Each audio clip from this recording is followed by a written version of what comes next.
आदरणीय विचारमंच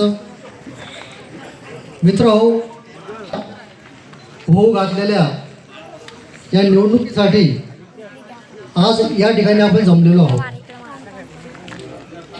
ज्यांना आपण 5 वर्ष बहुमताने सत्ता दिली ती भारतीय जनता पार्टी आणि त्यांचे उमेदवार यांना जर आपण विचारलं की तुम्ही 5 वर्ष सत्तेमध्ये होतात आणि पुन्हा तुम्हाला कशासाठी निवडून यायचं आहे, तर आमदार साहेब त्यांचं उत्तर असं असतं की आम्हाला तुमची सेवा करायची आहे, जनतेची सेवा करायची. मग जर तुम्हाला पुन्हा जनतेची सेवा करायची आहे तर 5 वर्ष तुम्ही काय करत होता? 5 वर्ष तुम्हाला पूर्ण बहुमताने सेवा करण्यासाठी निवडून दिलं होतं ना. मग आता जर आम्हाला सेवा करणारा आमचा वारसदार असेल, नगरसेवक असेल, तो जर बदलून घ्यायचा असेल तर त्याचा अधिकार आमचा आहे का तुमचा आहे?